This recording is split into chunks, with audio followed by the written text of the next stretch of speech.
اور آگے ارشاد فرمایا، اب دوسرا باب ہے، باب قول نبی صلی اللہ علیہ وسلم نصرت بالصبا، یہاں بھی ہوا کا ذکر ہے۔ آپ نے یہ بات فرمائی کہ میں صبا کے ذریعے مدد دیا گیا ہوں، صبا یعنی ہوا۔ حدثنا مسلم قال حدثنا شعبۃ عن الحکم عن مجاہد عن ابن عباس ان النبی صلی اللہ علیہ وسلم قال نصرت بالصبا واہلکت عاد بالدبور۔ آپ نے فرمایا مجھے صبا کے ذریعے مدد دی گئی ہے اور عاد کو، قوم عاد کو دبور کے ذریعے ہلاک کیا گیا، جو میں نے ابھی بتایا نا، قوم عاد ہوا سے ہلاک ہوئی۔ یہ ہواؤں کے نام بھی آ گئے ہیں، ہواؤں کے کئی نام ہیں، اور ہوائیں بھی کئی قسم کی ہوتی ہیں۔ ہوا ہوتی کیا ہے؟ ہوا مختلف گیسز کا مجموعہ ہے، جیسے کہ سائنس پڑھنے والے بچے سب سمجھتے ہیں، مختلف گیسز اللہ کا نظام ہے جناب۔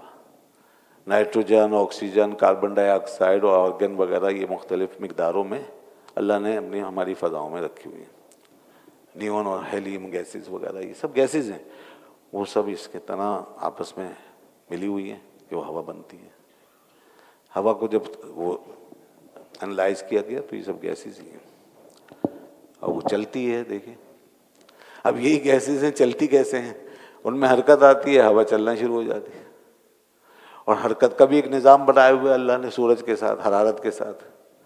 حرارت کے ساتھ ہوائیں گرم ہوتی ہیں، ٹھنڈی ہوتی ہیں، گرم ہوتی ہیں تو اوپر چڑھتی ہیں، یہ تو عام بات ہے نا، گرم ہوا اوپر چڑھتی ہے، جس کو ہوا کا کم دباؤ کہتے ہیں نا۔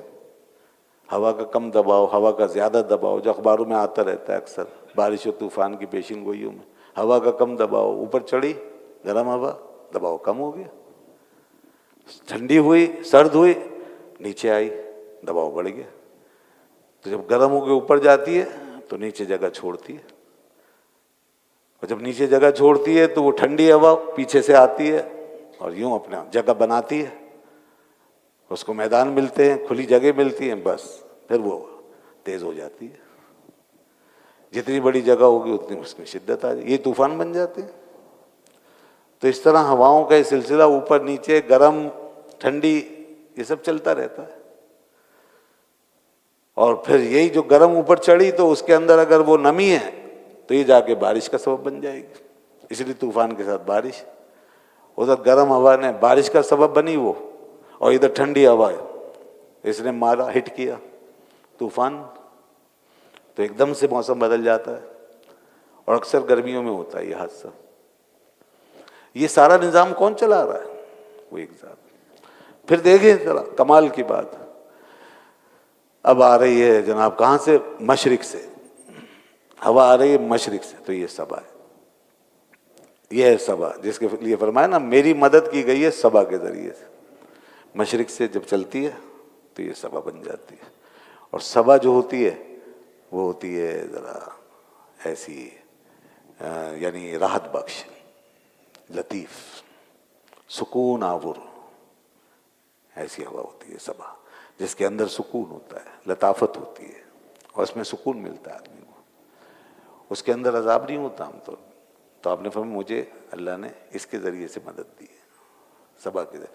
ہاں جس کے لیے چاہے شدید کر دے، جیسے جس موقع پہ یہ بات ہوئی ہے وہاں پر وہ غزوہ احزاب کا معاملہ تھا، سارے کافر جمع ہو کے مدینے کا محاصرہ کر کے کھڑے تھے، اس کے بعد یہ ہوا چلی، مشرق سے آئی، ان کے لیے اللہ نے ایسی شدت اس میں رکھی کہ بس تباہ و برباد ہوئے وہ، اور ان کی دیگچیاں الٹ گئیں، ان کے کھانے سب گر گئے، ان کے جانور بدک گئے، ان کے خیمے اکھڑ گئے، ان کے کپڑے اڑ گئے، ایک خلفشار بچ گیا اور بھاگے وہاں سے وہ منہ کے بل، الٹے سیدھے وہاں سے نکل کے وہ گئے اور چھوڑ دیا انہوں نے۔ تو اللہ نے یہ دکھا دیا اور فرمایا ہم نے ان پر دیکھو کیسی ہوا بھیجی، وارسلنا علیہم ریحا، ہم نے ان پہ ہوا بھیجی، وجنودا لم تروہا، ہم نے ہوا بھیجی اور لشکر بھیجا جو تم نے نہیں دیکھا۔ تو یہ نصرت بالصبا، یہ ہوا مشرق سے آئی تھی۔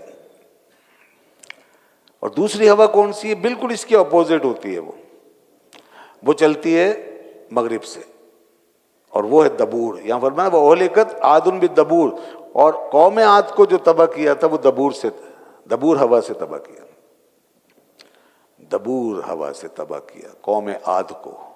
دبور یہ مغرب سے چلے گی مشرق کی طرف، یہ ہوگی بڑی سخت ہوا، گرم، تند و تیز، اس میں عذاب ہوتا ہے اکثر۔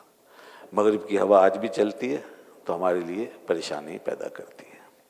مغرب کی ہوا کے اندر راحت سکون نہیں ہے، مشرق کی ہوا میں ہمیں سکون ملتا ہے، اور ہم دیکھتے رہتے ہیں ہواؤں کا اثر۔ شمال کی ہوا اور جنوب کی ہوا، شمال کی ہوا جو ہے وہ جنوب کے مقابلے میں زیادہ سکون بخش ہوتی ہے، اس میں بارشوں کا سلسلہ، نمی ہوتی ہے، خشک نہیں ہوتی۔ اور جنوب کی ہوا یہ پھر اسی طرح جیسے مغرب کی ہوا ہے، جنوب کی ہوا بھی سخت ہوتی ہے، گرم ہوتی ہے، خشک ہوتی ہے، خشک، ڈرائیڈ۔ تو یہ تاثیریں ہیں سب ہواؤں کی۔ قرآن پاک نے ہواؤں کا ذکر کیا ہے، یہ پورا علم ہے، پوری سائنس ہے۔ ایک ہوا اور بہت مشہور ہے جسے باد نسیم کہتے ہیں، یہ ہوا بھی بڑی نعمت ہے، یہ صبح چلتی ہے اور صبح کے نمازیوں کو ملتی ہے۔ جی، جو صبح سوتا رہ گیا اس کے حصے میں نہیں آتی، اس لیے جو صبح اٹھ گئے نماز کے لیے ان کو میسر آ جائے گی۔ بند کمروں میں اس کا مزہ نہیں ملے گا، کھلی فضاؤں میں۔ یہ باد نسیم ہے، صبح جب شروع ہوتی ہے دنیا میں تو یہ ہوا چلتی ہے، ہلکی ہلکی، دھیمی دھیمی، بڑی پیاری، بڑی نرم، بہت خوشگوار، صحت افزا۔ قرآن پاک نے اس کا ذکر بڑے عجیب انداز سے کیا ہے۔ اللہ پاک فرماتا ہے وَالصُّبْحِ اِذَا تَنَفَّسَ، قسم ہے صبح کی جب وہ سانس لے، صبح کی سانس ہے، اور پہلی جو چیز ہوتی تازہ ہوتی ہے، اس لیے یہ صبح کی ہوا بڑی تازہ و فریش ہوتی ہے کیونکہ یہ صبح کی سانس ہے۔ تو اس ہوا کو باد نسیم کہتے ہیں، اور اس باد نسیم سے بہت ہمیں فوائد حاصل ہوتے ہیں اس وقت جب ہم اس میں سانس لیتے ہیں، اور اگر ہم اس میں تھوڑا اور اس سے فائدہ اٹھائیں تو اس کا ہمیں اور فائدہ ہوگا، اور سکون تو ہر آدمی محسوس کرتا ہے۔